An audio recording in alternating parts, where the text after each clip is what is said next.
Halo, saya Handoko Wisnuwargo dari Maestro Consulting, Coaching, dan Communicating. Malam ini bertemu dengan Anda kembali dalam rangka Serajum Live, Senin, Rabu, Jumat, Live. Malam hari ini adalah malam yang mungkin menjadi perkecualian. Ya, sekarang kita di episode ke-109 dan pernah 2 kali saya tidak live dan ini adalah ketiga kalinya saya tidak live. Jadi nanti saya akan ceritakan mengapa saya tidak bisa live hari ini karena kebetulan saya ada live di tempat lain yang tanggalnya atau jadwalnya tidak bisa digeser sama sekali ya. Tentu saja saya minta maaf bagi teman-teman yang mengharapkan malam hari ini live, malam hari ini terpaksa tidak live. Tetapi saya tetap hadir bersama dengan Anda malam hari ini di episode 109. Di episode 109 yang judulnya Ayo Ras. Ya, Ayo Ras seperti apa? Mari kita akan bahas bersama-sama. Jadi saya akan keluarkan PowerPoint-nya, ya, saya akan keluarkan PowerPoint-nya. Apa sih yang kita akan bahas hari ini ya? Kita lihat bersama-sama, ya teman-teman semua kita akan lihat. Oke, mungkin sebagai awal saya akan cerita dulu ya. Kenapa saya nggak bisa hadir malam hari ini secara live? Jadi malam hari ini itu saya itu terpaksa harus, bukan terpaksa harus, dan memang ada jadwal tanggal 11 Desember ini ada jadwal untuk program yang namanya Communicators Communicate the New Now. Ya, kebetulan program ini dirancang oleh Com85 Production, di mana saya sebagai salah satu pemrakarsanya. Oleh karena itu, di tayang perdananya saya tidak bisa meninggalkan teman-teman. Ya, jadi ada banyak teman sebetulnya yang akan presentasi ya, tetapi kita akan coba lihat bareng-bareng ya. Kita akan coba lihat bareng-bareng.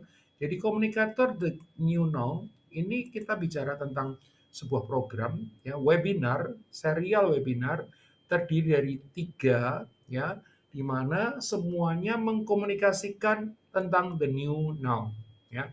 Semuanya mengkomunikasikan tentang the new now.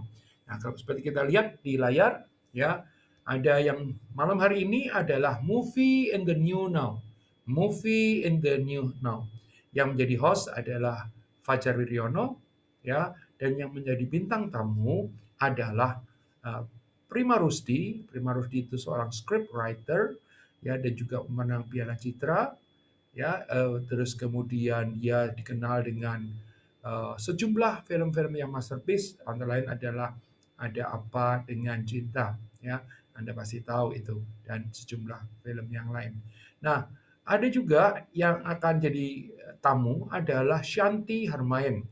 Shanti Harmain ini di Festival Film Indonesia yang belum lama atau beberapa hari yang lalu itu sebagai produser, di mana filmnya Perempuan Tanah Jahanam itu mendapatkan 6 piala Citra ya, luar biasa ya. Dan kemudian yang akan menjaga adalah Fajar Wiryono ya.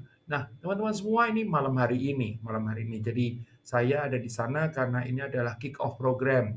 Saya sendiri nanti akan muncul di sesi yang ketiga berjudul Media in the New Now ya. Saya akan jadi host dan kemudian akan jadi tamu adalah Bimo Setiawan ya. Bimo Setiawan ini dulu adalah mantan uh, dirut atau direktur utama dari Kompas TV, dan kemudian ada seorang yang bernama Vivi Sumarno, di mana Vivi Sumarno ini mengabdikan seluruh hidupnya dalam bidang peradioan. Nah, nanti akan dibahas tentu saja the new now ya. Nah, media yang baru itu seperti apa sih? Radio itu apa iya masih ada misalnya gitu kan. Nanti kita akan bahas bareng-bareng. Nah, di tanggal 15, yaitu di antara 11 dan 17, ada yang judulnya adalah Markom in the New Now, Marketing Communication in the New Now ya. Marketing Communication in the New Now pasti berbeda dengan Marketing Communication in the past ya. Jadi oleh karena itu nanti akan dibahas. Nah, teman-teman semua, pembahasannya ini akan santai. Oleh karena itu Anda yang merasa bahwa ini penting tapi nanti aku nggak ngerti, takutnya jangan takut ya. Akan dibahas secara santai sekali ya. ada 9 orang yang akan bicara dalam 3 sesi, ya tanggal 11, tanggal 15, dan tanggal 17. Ya, itu nanti akan terjadi komunikasi yang namanya juga para communicators. Mereka akan berkomunikasi dengan cara yang mudah dimengerti. Jadi sekali lagi teman-teman semua, saya minta maaf kalau malam hari ini saya tidak bisa live di Serajum, ya, karena saya harus ada di acara kick off buat serial webinar ini. Baik, saya akan lanjutkan ya. Jadi hari ini kita akan bicara apa? Hari ini kita akan coba lihat. Hari ini adalah Serajum Live 109. 109 ya, oleh Handoko Maestro, disiarkan di Instagram dan Facebook. Judulnya adalah Ayo Ras, ya, Jumat 11 Desember 2020. Jamnya adalah 19.30 sampai 20.00, setengah jam. Ya, tetapi hari ini tampaknya kita akan sudah muncul lebih cepat. Ya, nah ini yang namanya Serajum Live 109. Ya, Ayo Ras. Jadi kok judulnya itu ya, kalau Anda melihat dengan gambarnya maka Anda tahu bahwa ini hari Jumat. Jumat adalah hari untuk nonton film, ya, dan karena hari untuk nonton film, maka yang kita akan lakukan adalah kita akan membahas film tadi, ya. Itu yang akan kita lakukan. Jadi ayo ras. Nah, teman-teman semua, kita akan coba nonton lanjutkan, ya. Kita akan lanjutkan. Apakah Anda tahu film ini? Ya, kita akan coba bahas ya. Nah, teman-teman semua, film ini kalau kita lihat dari informasinya dirilis 2 September tahun 2013. Mau dibilang lama juga lumayan, karena udah 7 tahun. Mau dibilang baru juga memang masih baru juga, ya. Yang menarik adalah apa? Ini merupakan film biografi olahraga yang berpusat pada persaingan Hunt, James Hunt, dengan Lauda atau Niki Lauda selama musim balap mobil ya Formula 1 tahun 1976. Saya masih ingat tuh ya 1976 itu saya kelas 6 SD pada saat itu 1976 kelas 6 SD dan um, kalaupun nanti saya cerita tentang saya ngefans sama Niki Lauda bukan terus kemudian jadi mempengaruhi analisanya, tapi memang ada yang menarik dari seorang namanya Niki Lauda, ya. Oke, nah terus yang main adalah Chris Hemsworth, ya, yang bermain sebagai James Hunt, ya. Ada Daniel Brühl yang bermain sebagai Niki Lauda dan ada Olivia Wilde yang bermain sebagai Susie Miller, ya. Rust ini film yang sukses box office, menghasilkan konon kabarnya 26,9 juta di box office domestik dan 71,3 juta di box office internasional. Wow, ya, hampir 100 juta US dollar. Bayang ya, saya baru nonton filmnya mungkin 3 sampai 5 kali ya. Lebih, ya. Karena apa? Saya suka, ya, saya suka dan saya mempelajari dua orang ini, ya. Karena ini terjadi permusuhan sebetulnya. Sampai batas tertentu ada permusuhan yang sifatnya rada pribadi juga, ya. Dan materi ras ini sebetulnya sudah saya jadikan materi inspirasi untuk sejumlah perusahaan, ya, untuk balik lagi pengembangan sumber daya manusia. Ya, itu yang terjadi. Mari kita lanjutin ya, mari kita lanjutkan. Nah, mau tahu ceritanya? Ya saya nggak mau ceritain details karena sayang ya kalau Anda ceritain detailsnya. Saya akan ceritakan pokok-pokoknya aja ya. Nanti Anda nonton sendiri. Dengan Anda nonton sendiri, terus kemudian apa yang Anda lakukan adalah nontonlah sendiri filmnya, terus nontonlah rekaman ini ya di YouTube channels yang namanya Handoko Maestro. Jadi nanti kita bisa belajar lagi habis nonton. Ya, kalau Anda sekarang belum nonton atau belum pernah nonton, nanti nontonlah karena di situ kita bisa belajar sesuatu. Ya, jadi yang disiarkan lewat Facebook dan Instagram ini itu akan disiarkan tunda atau di repost di YouTube Handoko Maestro. Ya, kita lihat dulu ya ceritanya sedikit. Tunggu dulu. Nah, tadi kan saya cerita soal sudah dipresentasikan. Jadi kami itu punya perlengkapan tuh. Perlengkapan yang resemble ya, pura-puranya kayak lagi acara itu gitu ya.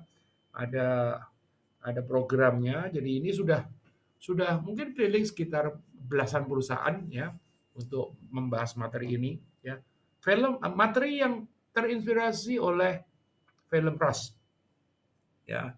Ini adalah apa ya? Bukan baju bengkel, namanya apa? Wearpack katanya ya. Ada wearpack ini sampai sampai ke bawah-bawah tuh kakinya tuh. Oke. Terus kemudian ada juga Mbak, cuman itu doang ya. Ada lagi, ada banyak perlengkapannya sebetulnya. Ya, yang ini jaket. Wah, jaketnya ya. Itu aja jaket maestro ya, jaket, dan ini jaketnya jaket balap ini ya. Nah, nyontek dari punya mereka ya, bikin bikin replikanya ya. Ini hanya cerita bagaimana sebetulnya materi ini sudah kami bawakan di belasan perusahaan waktu itu ya, untuk menginspirasi dari kita ajak orang itu nonton, terus kemudian orang kita bahas.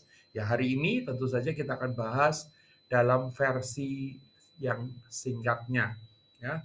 Kita lanjutkan ya, kita lanjutkan. Jadi teman-teman semua, malam hari ini itu adalah judulnya episode 109, judulnya adalah Ayo Ras, diambil dari film Ras ya, yang menceritakan tentang perseteruan antara Niki Lauda dengan James Hunt ya, di periode tahun 1976 ya. Nanti kita akan bahas ya. Nah, teman-teman semua, kita akan lanjutkan. Masuk lagi ke materi. Oke.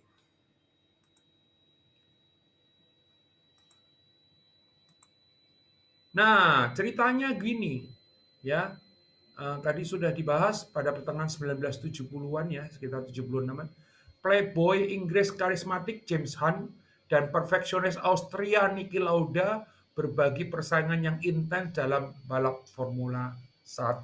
Jadi Niki Lauda itu dari Austria, si James Hunt ini dari Inggris, dan memang begitu kalau di film itu ketahuan ya. James Hunt itu kesenang pesta-pesta, kalau yang namanya Niki Lauda itu sangat serius banget ya. Kalau James Wan itu memasrahkan semuanya kepada timnya, yang namanya Niki Lauda itu datang sendiri ke bengkelnya pada saat orang-orang apa namanya, ngerapiin mobil dan sebagainya gitu kan. Terus kemudian kalau James Wan ya tahu-tahu datang dengan gayanya yang improvisasi itu. Sementara Niki Lauda itu kalau mau pertandingan dia masuk ke apa namanya, ke arena balapnya ya, berusaha untuk merasakan apa yang ada di sana gitu ya. Jadi beda banget, jauh sekali. Nanti kita akan coba bicara ya. Nah, dari satu adegan ke adegan yang lain terlihat perbedaan karakter yang termanifestasi dalam perbedaan perilaku ya. Kalau Anda nonton benar-benar kelihatan sekali ya. Ini gayanya berbeda benar-benar, yang satu begitu, yang satu lagi begitu gitu kan. Nah, nanti saya akan bahas ya beberapa kejadian yang menarik. Nah, teman-teman semua, kalau kita lihat behind the scene-nya ya. Ini Niki Lauda ya, seperti yang kita tahu di dalam film juga diceritakan ya, Niki Lauda pada saat itu mengalami kecelakaan, luka bakarnya amat sangat parah ya. Tetapi kalau Anda nonton filmnya nanti Anda akan melihat, atau Anda sudah nonton filmnya, Anda akan lihat bahwa Niki Lauda itu tidak pernah menyerah sedikit pun juga. Meskipun amat sangat kesakitan sekali, tapi dia tetap bertahan hidup. Dia dengan apa namanya, luka-luka bakarnya yang sangat sangat menyiksa dan sangat menyakitkan itu, ternyata dia tetap bertahan hidup. Dan bukan itu aja ya, setelah kekalahannya itu karena kecelakaan itu, dia masih bisa memenangkan pertarungan di tahun 77 dan 78. Itu Niki Lauda ya.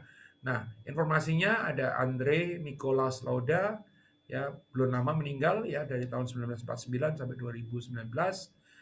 Kira-kira berapa tahun? Jadi 70 tahun ya. Terus kemudian dia seorang pembalap Formula 1 Austria dan pengusaha penerbangan ya. Untuk rute-rute tertentu itu ada di Eropa, tentu saja ada yang namanya Lauda Air ya. Karena sebetulnya Niki Lauda itu senang sekali dengan terbang ya. Terus apa yang terjadi lagi? Dia adalah juara pembalap dunia F1 Formula One 3 kali. Menang pada tahun 75, terus 76 dia kalah oleh si James Wan, tahun 77 dan tahun 84 dia menang lagi. Ya, di usia yang sudah tidak muda ya. Merupakan satu-satunya pembalap dalam sejarah F1 yang menjadi juara untuk Ferrari dan McLaren untuk dua merek yang terkenal dua-duanya, ya. Nah, kita akan coba lihat apa yang terjadi sekarang kita lihat ya. Nah, sementara kalau tadi James Hunt ini sekarang kalau tadi si Niki Lauda, sekarang James Hunt ya. James Hunt informasinya adalah apa?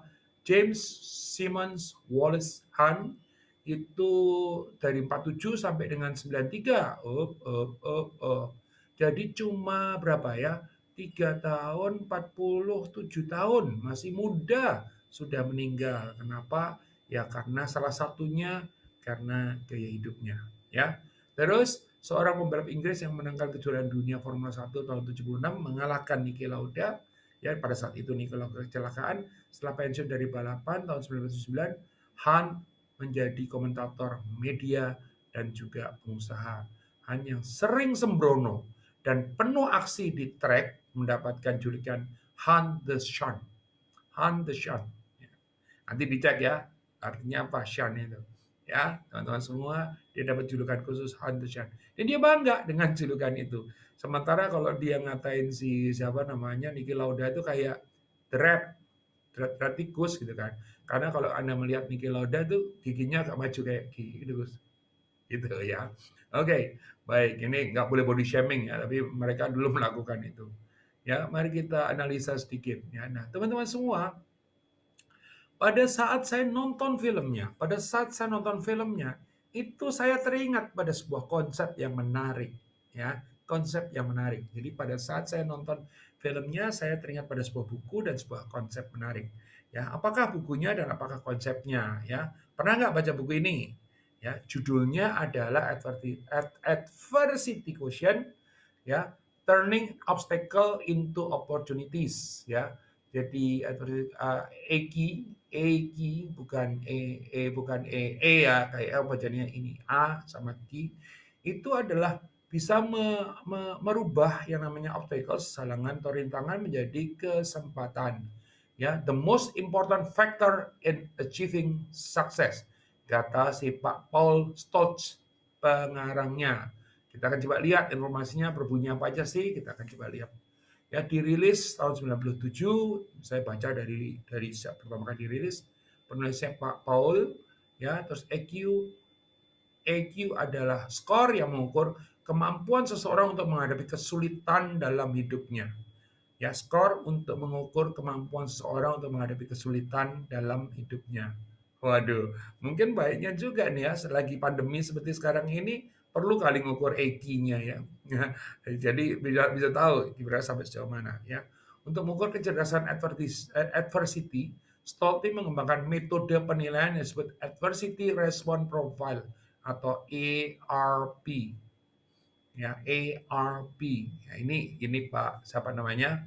Pak Stoltz itu, ya. Nah, tentu aja banyak materinya ya, tapi saya yang teringat langsung ting waktu lihat itu adalah oke, oke, oke. Nah, teman-teman semua oke-nya apa?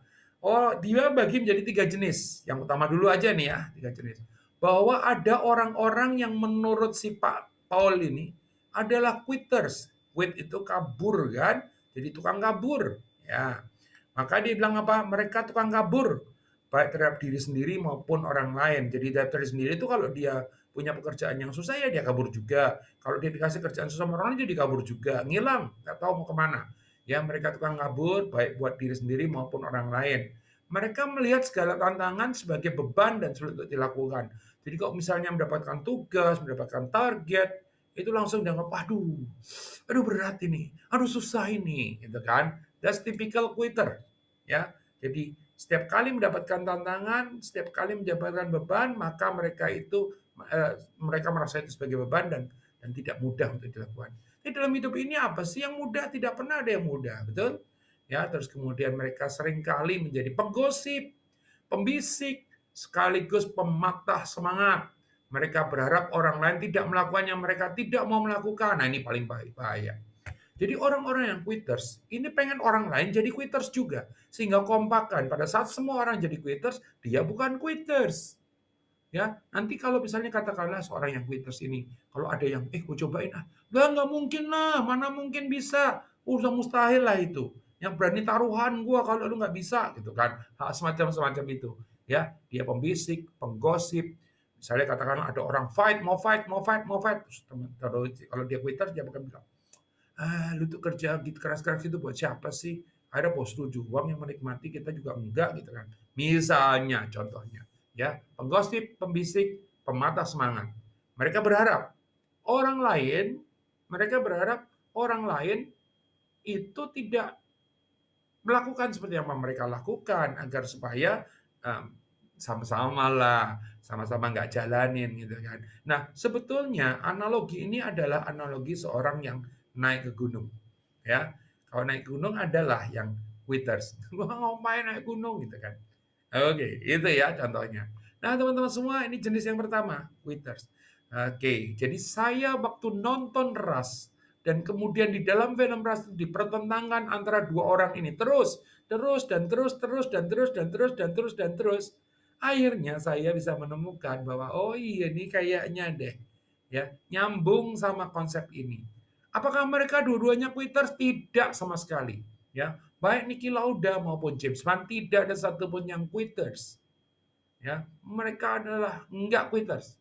Ya, nanti saya kasih kategori yang keduanya. Ya, nah berikutnya lagi apa? Berikutnya lagi. Jadi perhatikan. Jadi waktu saya menganalisa enggak ada yang quitters. James Bond juga enggak quitters, Niki Lauda juga enggak quitters. Ya, jadi mereka tidak kabur. Ya, mereka melihat tantangan itu sebagai yang harus mereka kejar. Ya, udah bagus belum? Bukan quitters. Ah, nanti deh ya, kita bahas yang berikutnya dulu ya. Satu, bicara soal quitters. Yang kedua. Kedua adalah camper. Ya, camper dari quitter, sekarang camper. Ya, camper itu Anda masih ingat nggak? Ini apa namanya lagu naik-naik puncak gunung? Tahu? Naik-naik ke puncak gunung, tinggi-tinggi sekali. Naik-naik ke puncak gunung, tinggi-tinggi sekali. Kiri kanan kulihat saja banyak pohon cemara. Kiri kanan kulihat saja banyak pohon cemara. Baik teman-teman semua. Saya terus terang kalau setiap kali menerangkan ini jadi ingat lagu itu ya. Kenapa? Kalau nyanyi lagu itu terus kemudian dipakai buat nyanyi naik atas gunung nggak nyampe gunung. Kenapa? Karena dia lihat pohon cemara kiri kanan dan kelihatannya asik berhenti dia. Nah, ini gambaran yang paling sederhana daripada camper. Ya, campers ini ketika mulai selalu bersemangat tapi berhenti di tengah jalan. Bukan berarti tidak mencapai sesuatu loh. Dia mencapai sesuatu. Ya, kalau itu naik gunung, pohon cemarannya sudah di atas gunung, biarpun belum sampai ke puncaknya. Ya, terus mereka berhenti bila bisa karena mereka tuh puas diri dengan apa yang mereka raih, atau bisa juga karena mereka takut pada tantangan yang lebih besar atau keduanya. Nah, di dalam film ini, saya melihat eh, mungkin juga karena kepribadiannya ya, James Hunt itu adalah seorang camper, ya bukan dalam artian camper takut pada tantangan lebih besar, tapi camper dalam artian puas dengan yang diraih. Jadi nanti saya akan cerita. Jadi saya terangin dulu yang terakhir ya. Camper seringkali menginspirasi orang lain kalau menjadi seperti mereka itu sebenarnya enak-enak saja. Gua terkenal loh. Nah, soal James Hunt itu juga begitu. Jadi ada satu kejadian di dalam film yang saya tidak mungkin lupa, ya, yang saya tidak mungkin lupa, yang akhirnya menjadi pembeda nyata sekali. Satu aja ya, jangan semuanya ya. Nanti jadi Anda nontonnya nggak enak. Jadi ceritanya begini. Ya, di suatu hari ya setelah ada balapan gitu ya, di mana dalam balapan itu yang menang adalah James Hunt ya. Terus kemudian James Hunt itu karena menang dia puas, dia senang, terus kemudian dia pergi sama cewek-cewek. Ya, orang dia cewek-ceweknya banyak gitu. Pergi sama cewek-cewek mau pergi ke sebuah pulau gitu ya. Nah, pada saat itu dia ya karena kaya raya, karena penghasilannya besar, dia mau naik pesawat pribadi gitu ya. Nah, pada saat pergi ke airportnya, di hangar airportnya dia ketemu sama si Niki Lauda. Nah, Niki Lauda itu sedang habis pertandingan dan kalah ya, dia sedang main-main dengan pesawatnya dialah karena dia suka pesawat gitu ya. Nah, Niki Lauda sedang itu. Nah, yang menarik adalah apa? Biarpun itu pesaing dua-duanya, Niki Lauda sempat nanya mau kemana katanya gitu. Ya liburan dong, kurang lebih ya ceritanya ya. Mau liburan dong, kan gue udah menang gitu kan. Terus kemudian Niki Lauda sempat nanya, bukannya ini kamu harusnya besok udah harus latihan baru karena ada pertandingan yang berikutnya lagi, ada balapan yang berikutnya lagi. Oh ya enggak lah, senang-senang dulu gitu kan. Nah, ini yang terlihat nyata dari seorang yang namanya James Hunt. Ini yang terlihat nyata dari seorang yang namanya James Hunt, yaitu apa? Setiap kali dia mencapai sesuatu, dia berusaha untuk menikmati, ya. Dan bisa jadi dia puas diri, dia tidak siap-siap untuk yang berikutnya lagi. Tapi kalau kita bicara soal ini ya, saya enggak, tentu saja mungkin Anda tidak sepakat dengan saya ya. Kalau kita bicara bakat, jangan-jangan James Hunt jauh lebih berbakat dibanding Niki Lauda. Jangan-jangan ya. Tetapi karena Niki Lauda itu tidak seperti James Hunt yang puas diri, maka Niki Lauda itu bisa dapat kesempatan untuk menjadi juara dan juara lagi. Ya, Camper, lagunya apa tadi? Naik-naik ke puncak gunung. Mohon maaf buat yang ngarang ya, bukan, ini hanya sekedar buat ilustrasi agar supaya jangan lupa ya. Kalau lihat kiri kanan, lihat kiri kanan, lihat kiri kanan, lihat kiri kanan, maka tidak naik gunung, dia akan berhenti ya, akan camping jadinya. Oke, kita lanjutkan ya teman-teman semua, kita lanjutkan. Climber ya, climber. Jadi climber ini adalah kategori yang ketiga. Climber tidak mau berkompromi. Apapun yang dia raih harus didapatkan. Climber tidak mau berkompromi. Apapun yang ingin diraih harus didapatkan. Ya. Nah, di dalam film ini jelas-jelas banget itu Niki Lauda banget. Ya. Bahkan dia untuk bilang saya pengen tetap hidup dengan segala macam cara dia itu bertahan agar supaya tetap hidup. Ya, dengan sakitan yang luar biasa. Ya, itu dan dengan luar biasa sekali nanti Anda akan tahu bahwa di dalam apa namanya, di dalam ada kejadian lah di sebuah konferensi pers. Tapi mungkin sebaiknya jangan diceritain ya, agar supaya Anda masih asik nonton ya. Nanti kita akan lihat ya. Terus mereka mungkin berkemah sejenak ya, masuk ke camp sebentar, bukan untuk berhenti, tapi untuk mengumpulkan tenaga dan maju lagi. That's climber. Ya, that's climber. Ya, berkemah sejenak, mengumpulkan tenaga, maju lagi. That's climber. Ya, mereka makin berkomitmen justru pada saat tantangan menjadi makin berat. Mereka maju terus pantang mundur. Mereka senang menggunakan slogan I can, I will, dan I shall. Nah, itu teman-teman semua yang kita ceritain soal soal 3 konsep tadi ya. Nah, kita ngobrol dulu lagi. Ya, jadi gini. Film ini film yang menarik ya. Di film ini film yang menarik. Kenapa menjadi menarik? Karena apa? Kita belajar dalam kehidupan nyata. Karena ini film biografi ya. Persaingan antara Han dengan Niki Lauda. Niki itu tekun, Niki itu seorang climber, dia kalau menang berusaha untuk menang lagi. Ya, sementara yang namanya James Wan itu menang foya-foya. Ya, suatu hari mereka dalam sebuah perlombaan dan kemudian yang menang adalah Niki Lauda. Ya, tetapi yang pesta pora adalah si James Hunt. Kebayang nggak Niki Lauda bilang, kok mesti pulang nih gitu kan? Kenapa dia ingin mempertahankan kemenangan itu? Sementara yang namanya James Hunt yang kalah dia malah foya-foya, malah apa namanya hura-hura ya. Nah, ini menarik.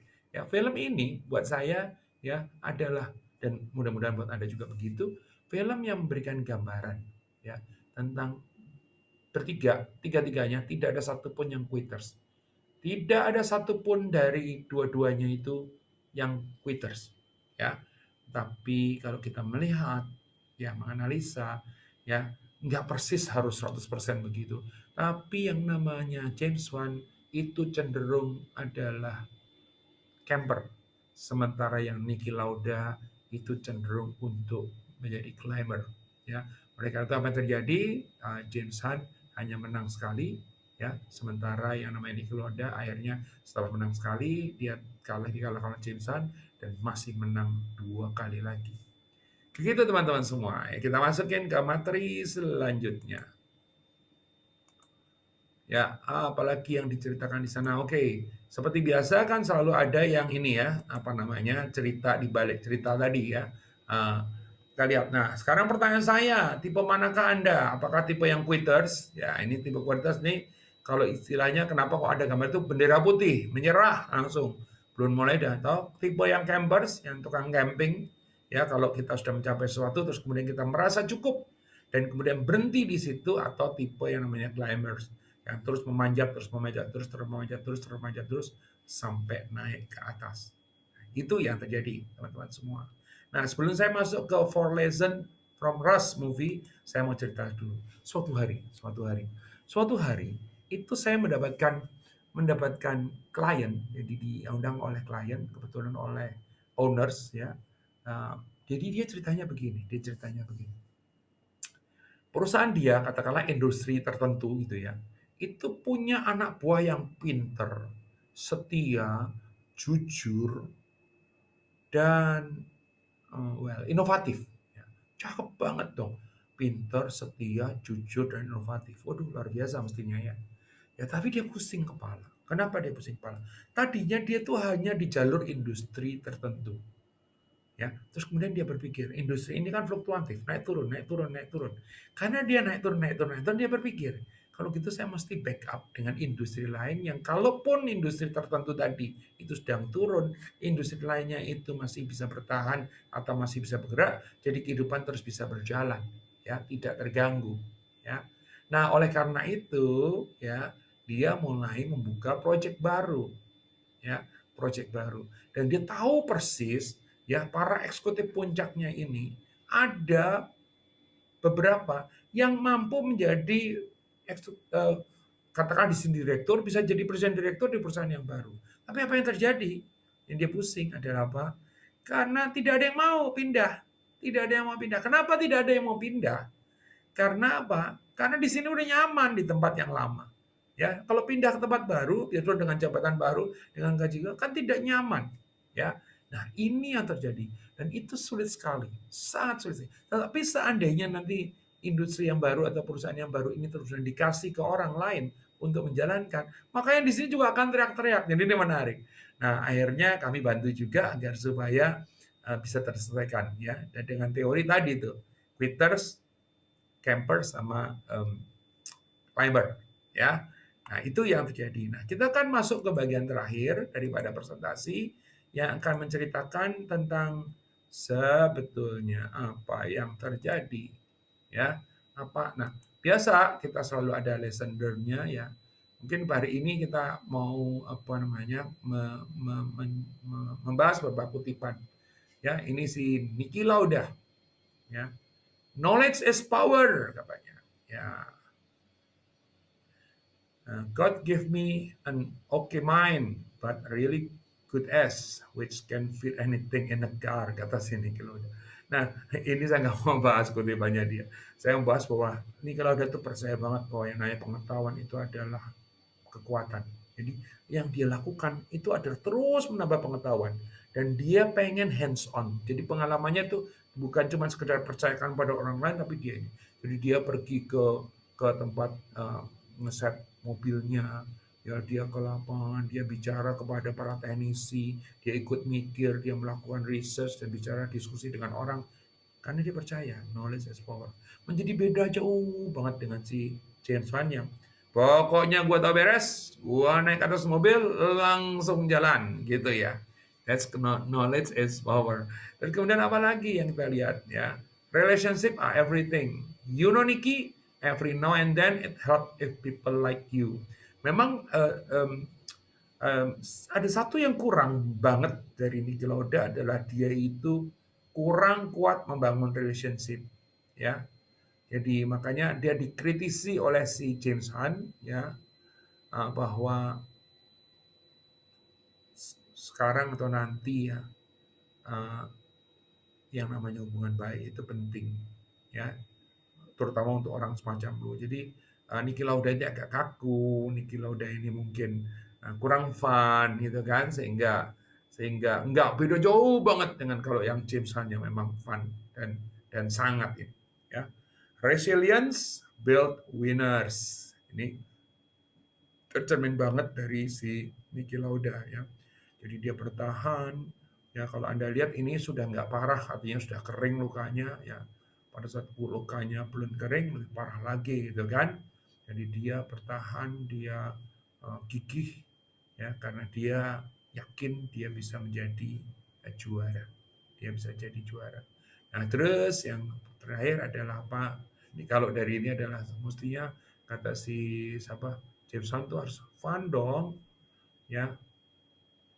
Some of life needs to be for pleasure. Jadi sebagian daripada hidup ini harus dipakai buat senang-senang juga. What's the point of having a million cups and medals and planes if you don't have any fun? Jadi apa artinya kamu punya demikian banyak hal tapi nggak punya kesenangan? How is that winning? Kemenangan macam apa sebetulnya itu? Ya, jadi saya nggak bilang bahwa James Hunt semuanya salah, tetapi memang ada ekstrim. Terlalu ekstrim Niki Lauda ini, terlalu fokus, terlalu serius gitu kan. Ya, sementara itu. Baik, teman-teman semua. Oke, sekali lagi saya minta maaf kepada Anda hari ini saya tidak bisa melakukan secara Zoom live ya hari ini tapping ya. Karena apa? Hari ini saya ada acara communicators communicate the new now ya. Dan malam hari ini adalah kick off sessionnya ya yang sesi pertamanya yang judul adalah movie in the new now. Movie in the new now. Jadi pada saat ini ditayangkan ya Anda sebetulnya masih punya kesempatan untuk nonton karena ini tayang sebelum yang itu tayang. Jadi Anda nonton ini dulu, setelah nonton ini nontonlah nontonlah acaranya di YouTube. YouTube-nya Maestro Channels bukan Handoko Maestro.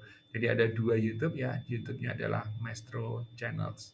Ya, hari ini yang akan hadir adalah Prima Rusdi, ya seorang scriptwriter yang ternama yang melahirkan banyak masterpiece ya dan juga Piala Citra dan pemenang Citra ya produser pemenang Citra 6 Citra di Festival Film Indonesia yang baru saja berlangsung yaitu Shanti Harmain yang menjadi moderatornya adalah Fajar Widyono. Seperti yang tadi saya ceritakan di awal, kami semua adalah komunikasi 85 ya. Jurusan di FISIP UI ya di mana akhirnya di usia tua, masih muda sih. Itu kami menyatukan hati untuk berbuat sesuatu bagi Indonesia. Teman-teman semua yang ada di sini, mohon maaf sekali lagi, ya saya senang hari ini ada dan semoga episode 109 yang berjudul Ayo Ras bisa memberikan manfaat buat kita semua. Ingat, ada quitters, ada camper, ada climber. Ya, pilihannya ada tangan siapa? Ada tangan Anda semua. Saya Handoko Wikiwargo dari Maestro Consulting, Coaching, dan Communicating untuk Anda semua. Salam.